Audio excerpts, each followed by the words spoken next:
Good. All right, thanks for the opportunity to come chat. Ron, folks set this up pretty much the way I suggested in terms of title, but may need a little more background. I do a lot of public speaking. All right, you see me on CNN, and you said, "Boy, you're really smart." Low bar, okay, very low. But I do a lot of public speaking, and like a lot of folks like me, you've seen Mike Morrell, you see John McLaughlin, Jim Clapper out there, and so on. We try to stay calm, and we try to be educational. All right, here's the facts, here's the data. We have views, occasionally we share them, but fundamentally we view ourselves as the fact witnesses. So I have a presentation, in addition, occasionally be on CNN, I talk to a lot of public groups. This is the current version of my briefing.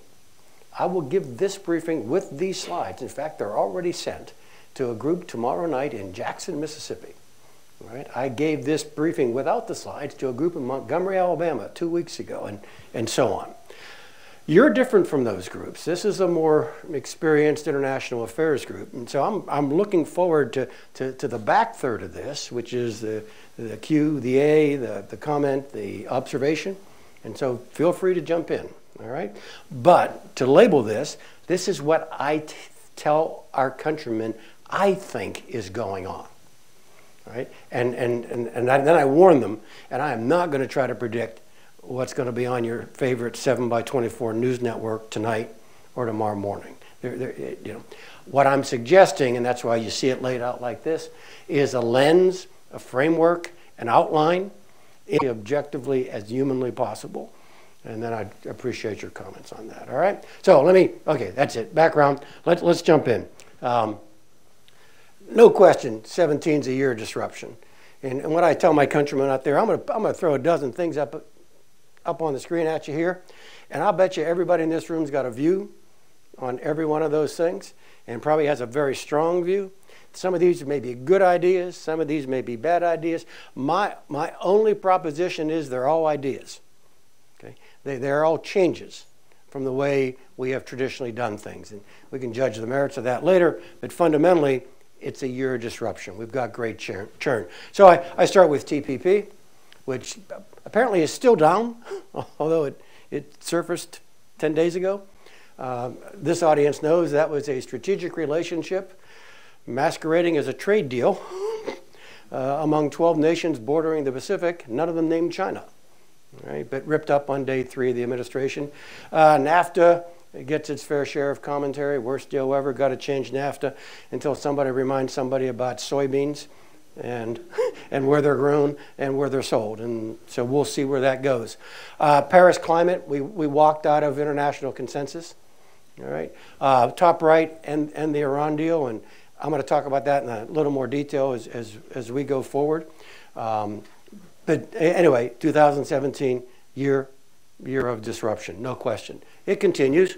Top left is just a screen capture from the not a Muslim ban, immigration ban weekend thing, remember?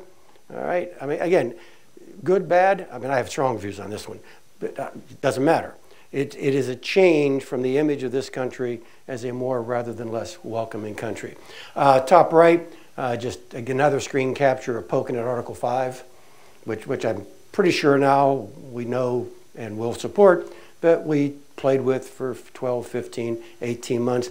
Lower right, just moving the capital from Tel Aviv to Jerusalem. And lower left, I just couldn't resist a senior official from the administration telling you your can of Coke cost will not go up because of the tariff on steel and aluminum coming to the country. But the world's leader in free trade just slapped tariffs to protect our strongest 19th century industries.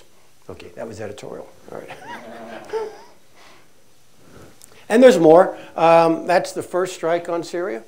I didn't look in the last 72 hours, but I haven't been able to find any BDA pictures from the second strike. But that is the published BDA from the first one. By the way, with this strike, and you go back to TPP and so on, if you're looking for a North Star to kind of orient the president's thinking around, which is a little different from the administration, a little bit different from the government.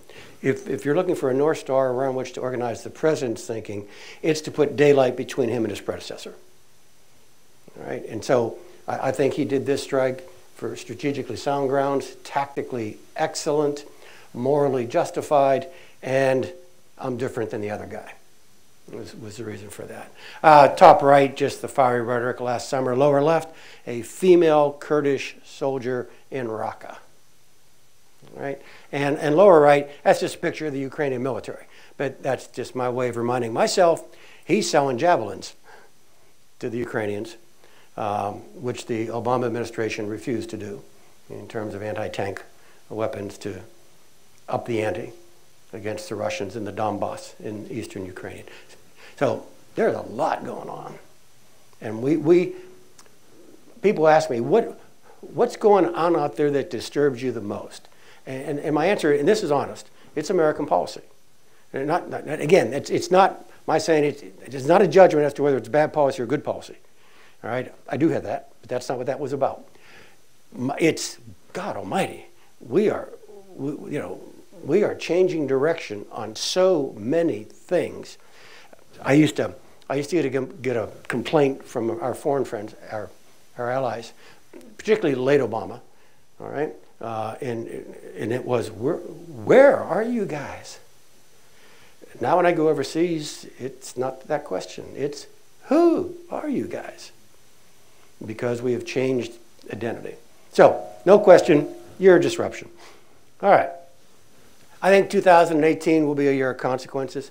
This group knows this better than most I talk to. And I've arranged the consequences along the 5 broad topical areas you see here, not in importance, but in how long the fuse is. All right, which one might go bump earlier than the others. All right, so this one's obvious. We excited this, and here, I was on Morning Joe about probably 3 years ago, certainly at least 2 years ago, and I got a question like, so what's the first big problem? What do we got to really worry about? The new administration, this would be pre-election, and I said, oh, easy, Korea. And he said, why? And my answer was, because within our current definition of acceptable risk, it is inevitable that North Korea will be able to reach North America with an indigenously produced weapon on board an indigenously produced ICBM before the end of the next term. And he said, well, what should we do about that? And I said, well, Joe, the answer is contained in the premise. Within our current definition of acceptable risk, we're going to end up here. So the answer is change your definition of acceptable risk, which clearly is what the administration did. And I actually was a fan of a lot of the diplomatic pressure, fan of the economic isolation, fan of kind of beating the Chinese a little bit every now and again to amp up the pressure. Not a fan of the rhetoric, all right? I think, I don't think it added to the pressure. And I also feared that as we're obviously changing by definition, we're changing our definition of acceptable risk. This is going to be riskier. And so you need to be really careful that you don't squeeze the decision space too much so that somebody makes a decision everybody's going to regret in the morning. And I fear that some of the rhetoric did that. So I get the broad policy. Any administration was going to amp this up. I say this to groups on the outside, no one gets it, but I said it's kind of Spinal Tap. You got to go to 11? Okay, all right. Somebody remembered. 2 premises here, which makes me worried about this. He's got this stuff. And frankly, Mike Morrell predicted this about 7 or 8 months ago. He says he's doing it until he can park. And when he parks, he's going to say, come on down. And he's probably a block or 2 short of his preferred parking spot. But he's close enough to it that I think he's parked the car.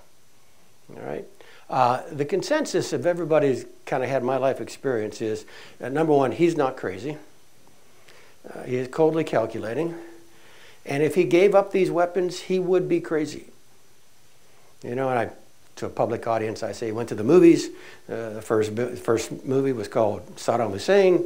The late movie was called Muammar Gaddafi, and in between there was a selected short called Ukraine.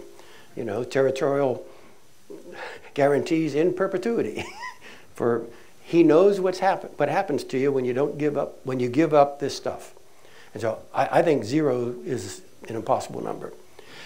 We have publicly said we will not do this.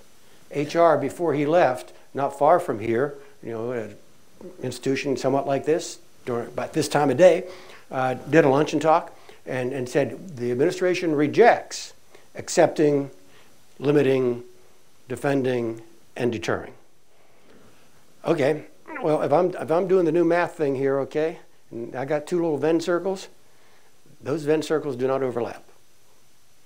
And so my concern as to, do we have the elegance? By the way, what I told you about Kim views this to be regime survival, from Kim's perspective, he cannot give these up. That's Dan Coates. Dan Coates said that in the Worldwide Threat Briefing. All right? So now the question becomes how, and this is really a long question. I mean, it's a question that touches everything for me. So how much does that, I think, correct and mature intelligence judgment affect American expectations and the American negotiating position for these talks? Because I mean, we're going to have the meeting. I think that's going to take place. Okay, I'm giving odds. I'm handicapping this slightly to Ulaanbaatar, okay, as being where it might take place. But I do think it's going to take place. I think it's going to be ceremonial. I'm sorry. I hope it's going to be ceremonial, and then they'll launch their teams to go talk about a very long-term future. We'll see. This group knows more than most. There aren't many off-ramps here. We've appealed to China. They could do more. They always could do more, but they can't be determinative for the North Koreans. They'll eat grass before they give up the weapons. And that leaves you the other two. You either talk your way to some sort of uncomfortable future, or you begin to opt for something that I fear neither we nor the Koreans can control. I think one of the magnificent sideshows of this is the South Koreans taking advantage of the Olympics, a little New Year's Day messaging, and jumping right in. And I'm sure President Moon never said this, but in essence, I think what he's saying, what the two Koreas are saying to one another, we got to talk, otherwise these crazy people are going to kill us all. And I think that's what the Koreans are trying to put together. So that's the shortest fuse. A very similar fuse is this one. It pops up every 120 days. Set your watches, May 14th. All right? And that's where the president's got to continue the deal in terms of he has to continue the lifting of sanctions. I mean, it takes a positive act on the president to continue the sanctions relief on the Iranians. Now, the president has said he's never going to do that again. He said that almost 120 days ago when he said, when he went ahead and tossed it to the Congress. And you all know they're trying to torque up the pressure on the Europeans, may get some more unified position on ICBM or ballistic missile testing, length of the deal, a little more invasive inspections and so on.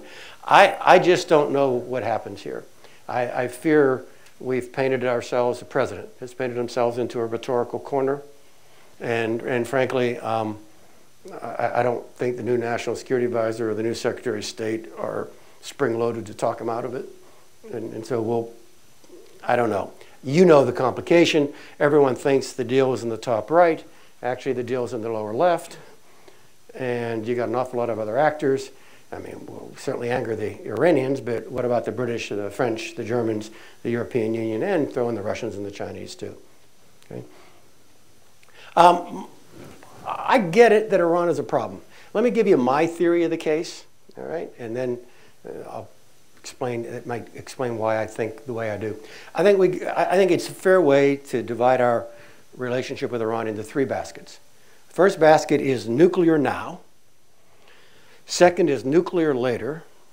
And then the third is all this, which is everything else they're doing. And you all got the picture here, right? And that's Qasem Soleimani. He's kind of a combination of JSOC, CIA, and quite masterful at what he does. That's a growing Shia crescent across the Middle East. You have Iranian ascendancy in 4 Arab capitals as we speak: Baghdad, Damascus, Beirut, and Sana'a. All right, and there is an arguable Iranian ascendancy. And then over there on the right, you got the Russians playing here in a way they have not played in over 50 years. So I get it. We got problems. My sense is, though, The nuclear deal, the nuke now, okay, that arrangement, I was not a fan. If you Google my name, you'll find all sorts of, you know, whining op-eds about you should have pushed harder there, you should have gotten more over here. You did some bait and switch with the Congress. You said you're going to get that. You didn't get that when in the deal and so on.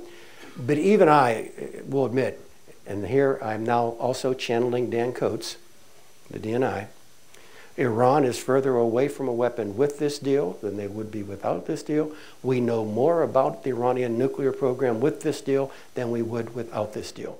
And so, in essence, I'm all in favor of going over here to basket 3 and slapping them around all you want for what it is they're doing in all these other places. All right, go ahead and use our sticks. I don't think it's wise policy to come over here and use our carrots to hit them, which in essence is what we're doing if we rip up the deal. So we'll see. And y'all notice that, you know, while most of the country is celebrating our new year, surprising uprisings in Iran, kind of spontaneous combustion, clearly took the Iranians by surprise, so no shame that it took us by surprise as well.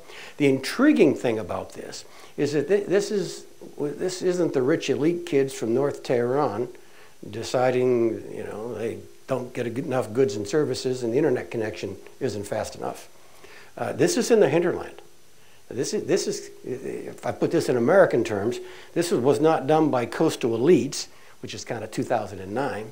This was Kansas, so to speak. All right? This was the base of the regime. And so there are lots of moving parts here. So that's the second fuse. Third fuse is terrorism.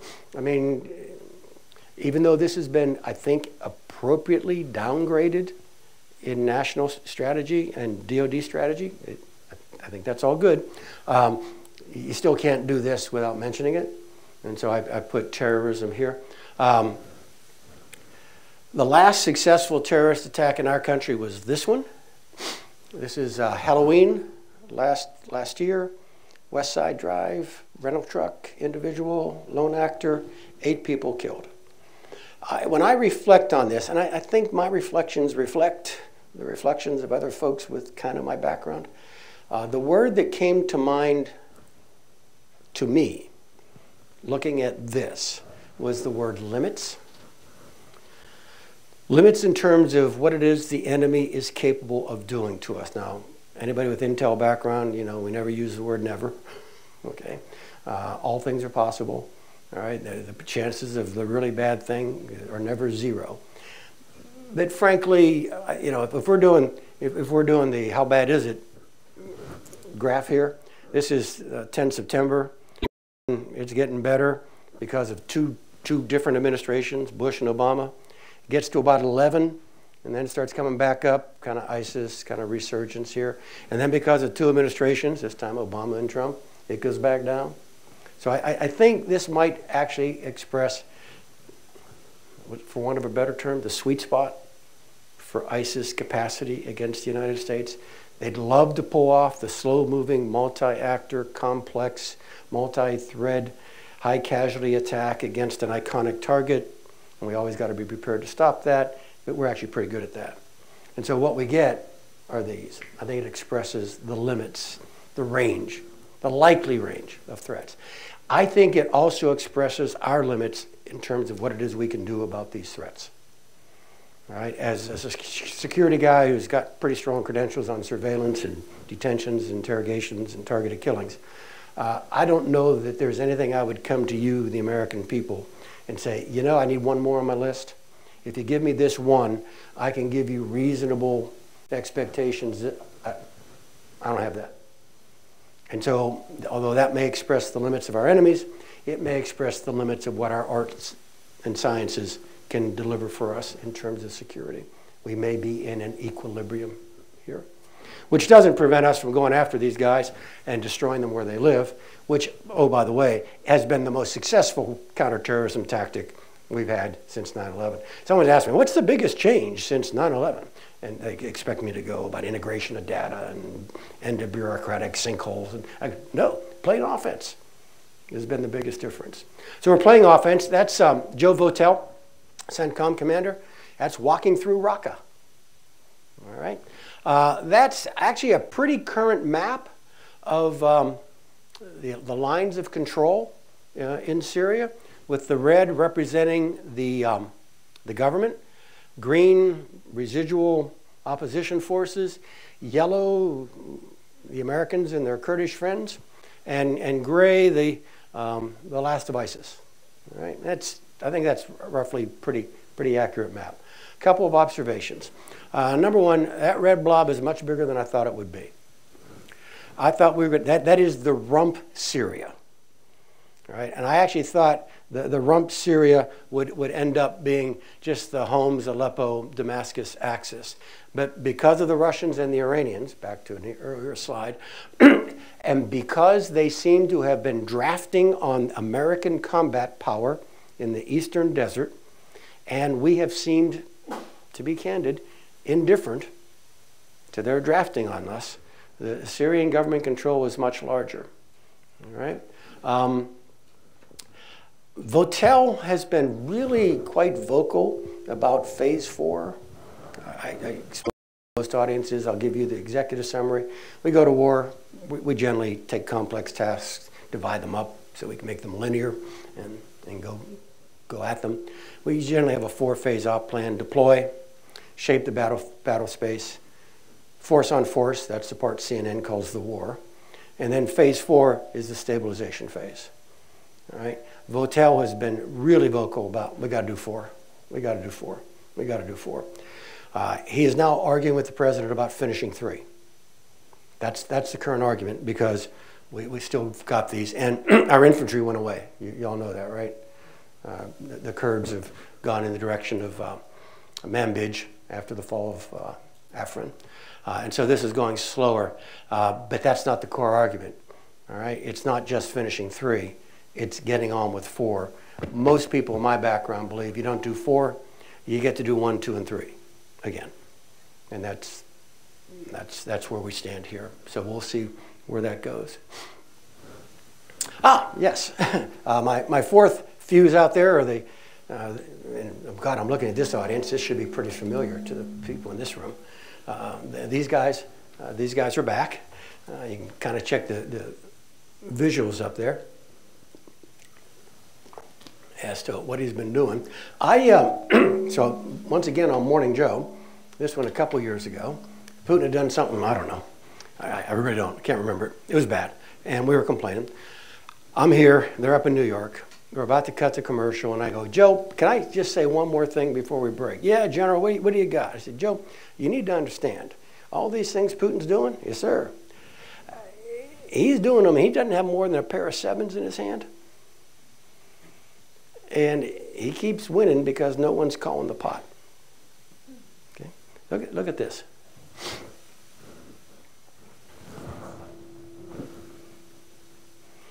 Now, you can Google that and get 5 different charts with different bars on them.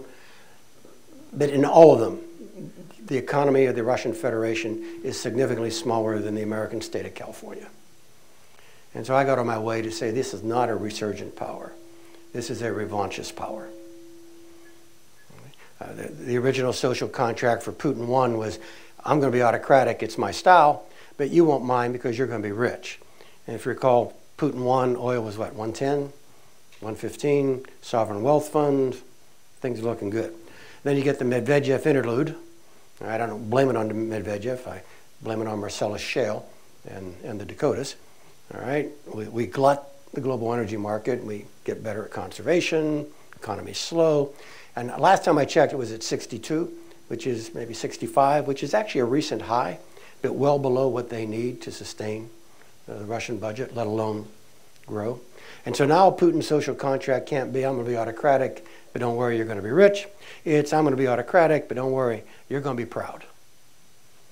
And what we see now is Putin hugging the redress of historic Russian grievances as the basic legitimacy for his state. And because of that, you get Crimea and you get the Donbass, you get showing up in the Middle East for the first time in a half a century, you get pressure on the Baltics, you get the buzzing of American ships and aircraft in international waters. You get the strutting in New York. You get the obstructionist vetoes in the Security Council, and so on. All right. Oh, by the way, that's him before the Duma. Remember the special session they had in the conference center? It was showing all the videos of the new weapons, right? Yeah, so I get it.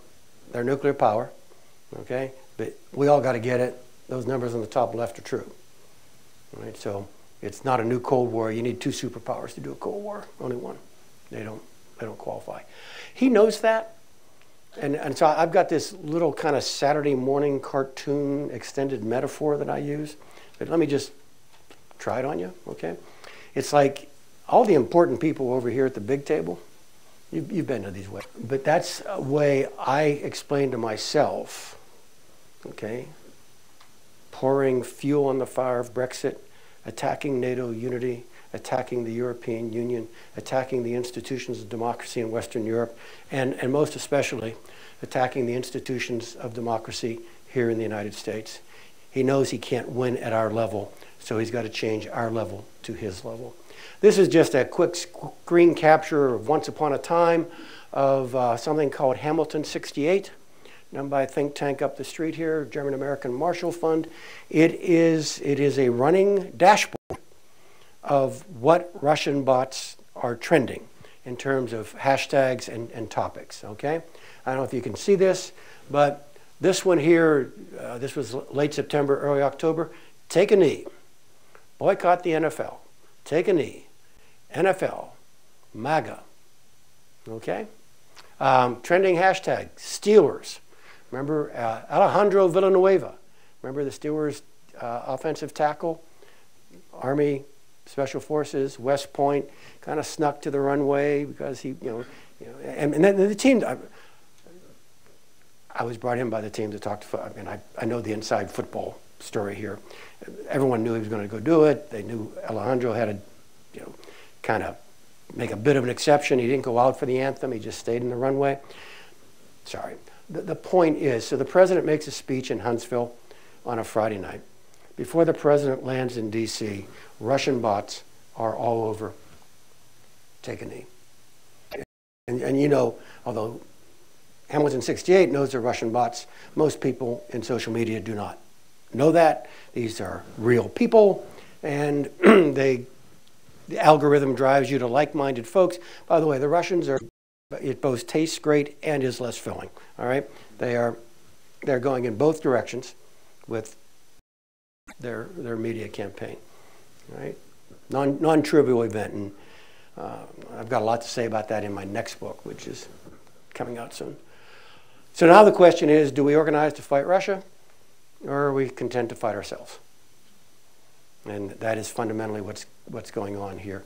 My short take is what the Russians did, and my old guys were a little slow in the uptake, and the policy guys they were serving were a little slow in the uptake. Understandable, okay, but we need to take our lessons learned. Slow on the uptake, because this is a little 9/11-ish. I know there's a difference. It is an attack from an unexpected quarter against a previously unknown weakness. Right? And the way we structurally respond to the unexpected direction, unknown weakness, is we got to go extraordinary. All right? And extraordinary processes, extraordinary laws, extraordinary policies, extraordinary people, extraordinary organizations, National Counterterrorism Center, Patriot Act, special findings to CIA for 9/11. We only go extraordinary as a nation when the president is seized of the issue. I'm just being very candid. We've not gone extraordinary on this. Everyone's doing their duty. You had Mike Rogers in here from NSA, stuff he's doing. You had Mike Pompeo, he'd be telling you all the stuff he's doing. But there have been no extraordinary structures set up because this was so successful because it hit us. It's going to go straight. It's going to begin to level off. Internal tensions are going to reveal themselves. The economic model that gets you here probably won't get you there. And so what do you then go do? And again, I fear it's the call to nationalism. I have never been an apologist for the Chinese, although I have tried to check the instinct of people, some folks with my background, to to read malignant intent into Chinese actions. You know, for example, the growth of the armed forces, the growth of the Navy. We could read that in one very aggressive way. There are alternative explanations out there as to why a country dependent upon sea lines might want to have a navy that goes out beyond the Straits of Malacca. All right? I don't have to view that in the narrow, dark picture that some Americans do. I think truth is a mixture of all that. But again, I come back to this as being really critical to American safety. Graham Allison wrote a book on this about a year ago, you know, very optimistically titled Destined for War. Graham takes 17 examples of this, which he describes as the emergent status quo power dynamic. He goes all the way back to Prince Henry the Navigator and dealing with an uppity Spain recently unified by Ferdinand and Isabel. And he plays it all the way forward to how do France and England deal with a unified Germany in the late 20th century. He's got 17 examples. In every one of his examples, we always manage to go from the old equilibrium to the new equilibrium. We always manage to create a new balance post-emergence from the old balance pre-emergence. What Graham points out, though, of the 17 cases, the mechanism we have used in 13 of the 17 to go from the old to the new equilibrium goes by the popular phrase global war. And hence my attention to this is the geopolitical pass-fail. Longest fuse could be measured in years, decades, but to my mind, the most critical. Okay. Now we're on to part 3, Whether America. This is too constraining and not very loud, so I'm going to come out here and yell. So I'm up in Baltimore about 2 years ago, February 16th. The Republicans are having their offsite, so the Republican members of Congress every winter, they gather together and go somewhere on the eastern seaboard or close by. You know, they come back early from a constituent weekend. They go somewhere you can bring the kids and the family. So we're doing it in Baltimore, the Inner Harbor. Last year they did it in Philadelphia. This year, remember the train that hit the truck? Going out to the Greenbrier? That was this. Okay. So I'm out there in Baltimore 2 years ago, and I'm on the National Security Panel. Hayden, Chertoff, Homeland Security. Ray Odierno, Chief of Staff, Ryan Crocker, Ambassador to everywhere ugly, possibly send him, and Bob Kagan. We're doing, you know, first of all, any of you watch CNN after 7 o'clock at night, you know, 5 people on a panel is a really bad idea. So it's hard to kind of control it. We got a moderator. And then the Republicans get a little anxious. They start throwing their own questions. Then the Republicans start going this way with their questions. This way. They're going back and forth. And it's a little anarchic. At which point, Kagan kind of gets out of his chair, arms out, kind of moves. What's going on here is the melting down of the post.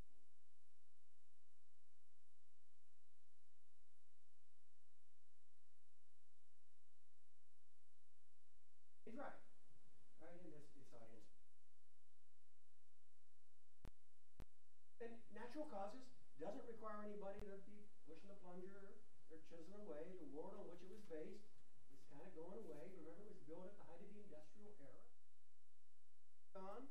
And so the relevance of these institutions are very much challenged. Okay? Now, you know that those institutions all have stamp made in America on them. They are the product of American statecraft, values, and American. And you know that if we invite me back here in 300 years, right, and we're doing a reflective thing on the last 75 years, y'all know we're going to get more than a gentleman's C, right? 75 years have been the most productive, most long-lived, healthiest, best educated, safest 75 years in the history of the human species.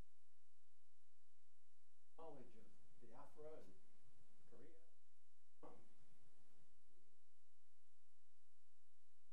So the question the world has now, as this is dying a natural death, is you guys were really cool for 1.0. Where are you for 2.0? Question, and frankly, that's how much do we feel we should it what it was we did ourselves.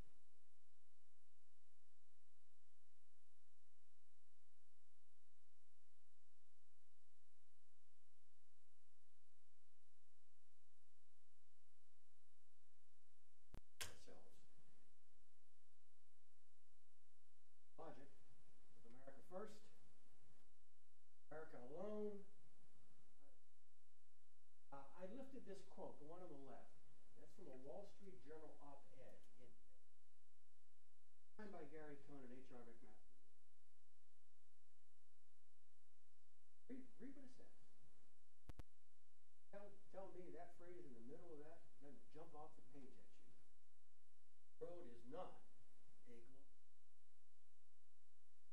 I actually downloaded NSC 68. You almost have to dust it off even after you download it. Right. I read the language of NSC 68.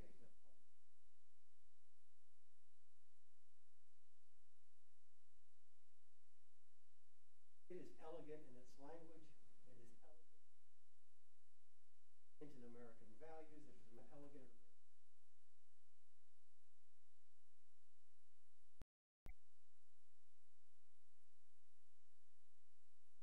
Gary Cohn, Goldman Sachs, H.R. McMaster, American 3-star, multiple overseas assignments, are the American internationalists you would have called their names. I don't think that runs this. That's the drama. It's playing. Now look, I told you this is hard for a GI to talk about, hard for an Intel guy to talk about. So I just default into the guy who works. Professor Mead divides all American presidents. There have been Hamiltonian presidents. I get it. Hamilton wasn't a president. He was the first Secretary of the Treasury, Washington's aide to camp. Wonderful voice, too, by the way. Good songwriter. Hamiltonian foreign policy. America cannot be free unless America is prosperous. America cannot.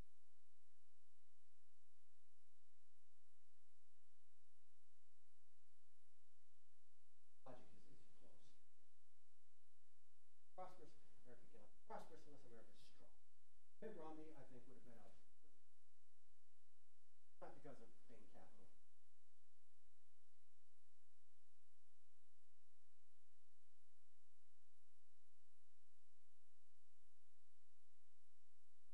Wilsonian. All wars, war to make the world safe. Democracy, kind of packaging up Manifest Destiny from the 19th century, putting an export version, right? And sharing or imposing our vision of that American idealism. The president I served the longest, George W. Bush.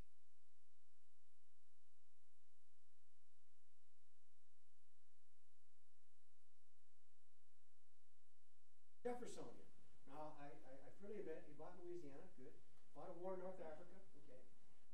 Jefferson fundamentally was inward turned. Original shining city on the hill, guys. I think President Obama, the longer he was in office, trended more. As you don't get Al-Qaeda's on the run, the tide of war is receding.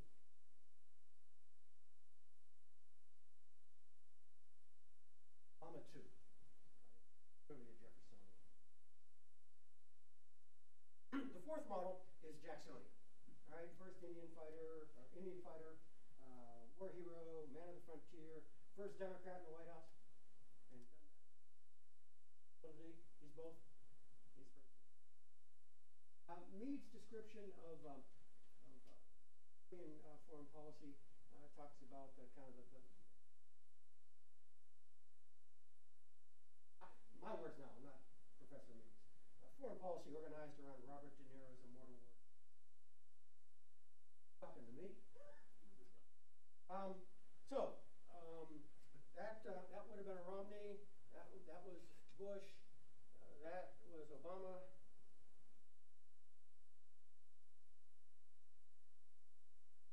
Current president is right in the center of the Jacksonian. He is the most Jacksonian president in the White House.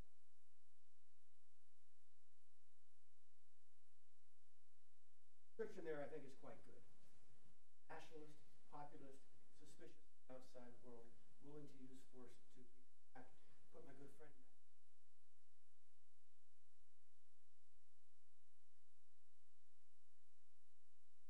what you and I would call traditional American. Let me deconstruct that traditional form. Wide brush, and I'm only using 3 or 4 bright colors. In general, post-World War II Americans controlled by Hamiltonians and Wilsonians. In fact, you read Robert Osgood, the title of the book tells you ideals and self-interest in American foreign policy. And the arguments we had, not whether we're going to be internationalists, oh no, that's given. It's whether we're going to do it for our advantage or for our ideals. And fundamentally, American internationalism is a product of American Wilsonians and American Hamiltonians. For the longest time, the Jeffersonians, they're out. They don't play. For the longest time, the Jacksonians were in. For genuine Jacksonian reasons. Or the Russian scare. Okay, they're afraid of the Soviets. Saw what was going on here. And instinctive Jacksonian response, they joined consensus with the internationalists of the Hamiltonians and began to lose consensus after the fall of the Soviet Union. Not there anymore. They came back after 9/11. And then because it was mostly their kids,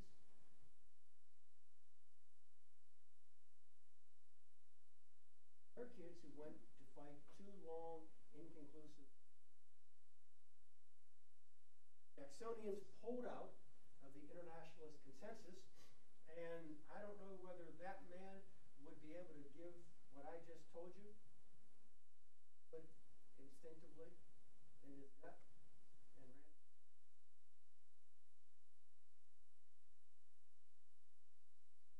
I don't think it's actually a very good model.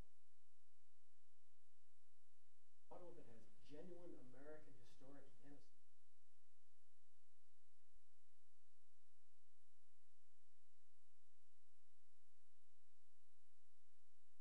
Now you got a bunch of people around the president, none of whom, except Stephen Miller, Jacksonians. They're all internationalists, more or less, plus or minus. They're all genuinely internationalists. You've got new National Security Advisor, the DNI, Chief of Staff, Secretary of State, very likely, Secretary of Defense, good Lord willing, the creek don't rise, new Director of the Central Intelligence Agency, all genuinely internationalists. What is the process by which America arrives at foreign policy, national security decisions? The rest of the world is as puzzled.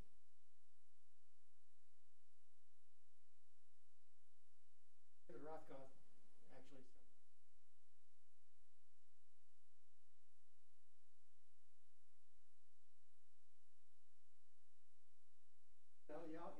Y'all Bush fans, you go, that was cool. If you're an Obama fan, no, I like that. If you're a Trump fan, no, this is where we ought to be. But can we all agree that this is really bad?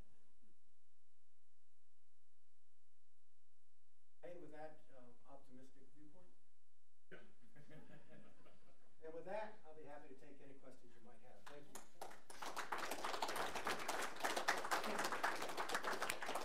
We will do a Q&A, and I will direct that Q&A. We also, as our suggestion, please, subject for direct object, question mark. So we all know you're smart. We don't need any paragraphs. Take advantage for a moment. Take advantage a moment of the guy who has somewhat control at this point.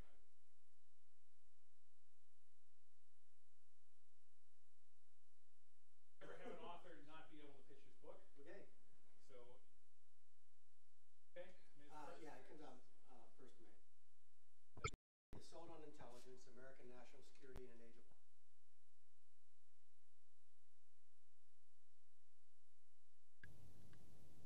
Please wait for the microphone when we go to Q&A. Fundamentally,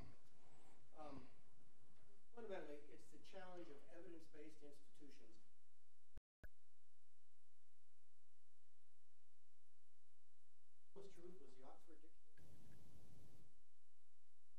Before we, whoa. There you go. Okay, we're just gonna. Before we elected a president. So, and if you notice, the high friction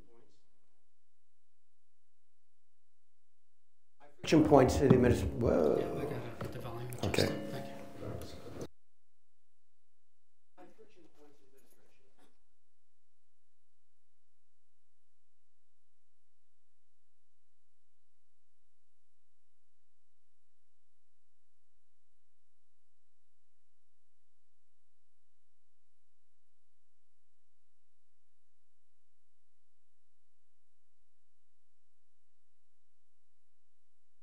General, thank you.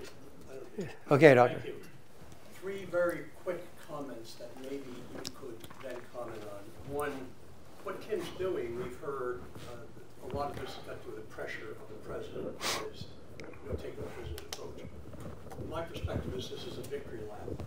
It's what you could call parking the car. If you could. I mean, he's arrived where he wants them to arrive. Now he's playing as a big one. The second is we've never been very good at phase 4. Now, I can't think of cases. Look at Iraq. I mean, we set the Iranians up beautifully with Iraq. But I can't think of a case where we have done phase 4 very well. And second, the Russians don't need a big economy to play. Their influence is not going to be, it never has been during the Soviet Union. Their economy was never the point. My contention is the Cold War has never ended. The Russians don't need all that. Anyhow. Yeah, no, all good points. So I take the point on the Russians, but I do think more so than in the Soviet period, they are more confined to the ability to obstruct rather than create. All right, so they get in the way, and again to pull us down to their level. Historically, we've done some pretty good phase 4s. All right, I guess I'll throw the Philippines in as one. Certainly, Korea is another. Germany and Japan, another. Realize different era, different kinds of war. We certainly have not done well recently. So anyway, let me show you why I think that, though, okay? And just maybe beg mercy of the court here with my position. Come on. Sorry, I'm trying to get back to the map. So the nation-state structure in the Middle East is dead. It's gone. All right? There is no Iraq. There is no Syria. Lebanon, Libya, gone. All right. And so what we see, yeah, this is not a great map, but it helps. What we see, no, I'll go back further. What we see developing here, all right, over the carcasses of the European-created states, I thought it was really kind of cool, too. The two countries who joined us on the strike on the Syrian airfield are the ones who created this problem by drawing those lines. Just personal view. Okay. I think what we end up with in the space we used to call Iraq and Syria, all right, is the rump Iraq becomes a Shia entity, and that's the word I'm going to use. All right, it's going to tack to the Iranian wind, but it doesn't have to be a satellite. I mean, they're Arab, they're not Persian. Actually, they got more credentials to be the center of Shiism than the Iranians do. So, and they know that. So I think we end up with a Shia entity. We end up with an Alawite entity up here. That's the traditional Syria, Homs, Aleppo, Damascus. Bigger than I thought it was, but we end up with that. All right? We're going to get ourselves a Kurdistan or two. Okay, I already got one. Kurdish entity, all right? And we're going to have to do something with that yellow blob I showed up there where the American flags were on the other map. And so we are moving in the direction, again, I'm not talking about seats in New York and who gets to be in the General Assembly, but we're going to end up with de facto a Shia entity, an Alawite entity, a Kurdish entity. Our building project, and that's what phase 4 means to me, our building project is a Sunni entity. We had one, we destroyed it because it wasn't acceptable to us. A Sunni entity, Anbar, and Deir ez-Zor, the two big desert provinces. And so I think our homework assignment is, can we create, and make that with a real small c, can we create, sustain, allow to be developed a Sunni entity that they can accept and we can live with? And that's my phase 4. And that may be economic aid, that may be international agreement, but somehow we've got to, let the valve loose on pent-up Sunni frustration. So that's where I was going. Sir, can you identify yourself? Tim Petri. General, you indicated you've given this presentation to a lot of groups around the country, and I'm just curious to know if you've gotten pushback on any part of it, or what you've learned. Are people are thinking in various places around the country about these problems for our own future? Yes. So you can tell, even with you, I'm going light on. I mean, I could drill down on that Hamilton 68 thing and tell you the whole story of Take a Knee, right? Which is, President picks a fight that did not exist. 6 NFL players took a knee the Sunday before that. That's 6 out of 1,750 who suited up that day. All right. The Russian bots jump in, play both sides. Okay. Alt-right, Alex Jones, InfoWars, Gateway Pundit, grab it and run with it and immediately go racial because of the demographics of the NFL. And my hometown team, you got Alejandro out there doing this, the iconic picture, and who's their coach? Mike Tomlin. And you should see the coverage. I did a lot of research. This is half a chapter in the book. All right. And okay. And now you got the alt-right just going crazy. Most, bad word, a lot of Americans get their news from Facebook. And the Facebook algorithm drives you further into your darker ghetto, right? Facebook algorithm doesn't drive you towards common understanding. It drives you to like-minded folks. All right. So once you've latched on to the Take a Knee, it's all about the anthem. You keep getting driven in that direction. Then it goes from the alt-right media and hits a major television network at 9 p.m. Eastern time on a weekday night. Anyone? Sean Hannity picks it up. Okay, it bleeds from Hannity throughout the rest of the non-news part of Fox. And no offense to Shepard Smith and others who are genuine newsmen. Gets to the curvy couch from 6 to 9. The president sees it, and what does he do? He tweets it. Okay, so that's the long form. I don't go there because I don't want to antagonize. I want, I'm there to talk about international lens, okay, structure, framework. So I don't go that deep. So I've not gotten pushback, even in Alabama. I don't expect it in Mississippi tomorrow, on how I laid this out, because I'm quite careful to say genuine strain of American policy, not a stray electron, not well suited in my view, but, and off we go. So people accept that. I get a little pushback, I can tell, on the China, not necessarily an enemy of the United States. Okay, and I almost recognize that by saying I don't feel as confident about that as I did a bit before. Kind of heartened by the terrorism story. I don't think people. They need to be reminded we've been successful, and that's what this does. So it's generally been well accepted. Now this is the 7th or 8th iteration. First couple times out of the gate, it had rough edges, and it's allowed me to streamline it and make sure I message in a way that doesn't immediately bring up defenses and push back against the message. So it's been generally well received. We are subject to the tyranny of time, so there'll be one more question. Sorry. We get our Kennan scholar back here, Yuval Weber, please. Hi, Yuval Weber. Hi there. So, coming from Kennan Institute fellow, so I teach on Russia and Eurasian studies. So, one quick comment and a quick question here. Thank you. In terms of talking about what Dean Meyer said, the weakness of the Russian economy, the real incomes in Russia have fallen for 4 straight years. So, how did they do it? Tighten the belts. And I'm really glad that you mentioned NSA 68, because that was going to be the basis of my question. So when that's released in 1950, the Soviet Union's on the march. They have an ideology, they have a system, they have armies. They can do a lot at that time. And now President Putin, all he just has to do is obstruct. Yeah. So the question of this is, for you, given your experience in government over recent years, in 1950, we're looking at the very powerful Soviet Union, who lost China, and Truman's getting hammered for that, so that's the context there. And the elite, both inside and outside of government, have unity of purpose. They have an idea of what the world looks like together. They're all on the same page, and they come up with effectively containment. Right. And that works for 40 odd years. And a consensus policy. Consensus, so elite unity leads to consensus. Consensus leads to a single policy that they can carry on for 40 years. Given your experience in government, do you think that formula could ever be repeated? Elite unity, consensus on policy, taking a single policy for 40 years. It appeared that essentially between the sort of the political polarization, they're going back and forth. Do we stay in JCPOA? Do we get out? Do we stay in TPP or do we leave? I can go on for a while, but that's a question. Could we ever do another So C6? my answer is going to be a subtext I don't cover here, but I write about coming out on Monday, and that's what technology has done. You know, it's a democratization of knowledge. No, not really.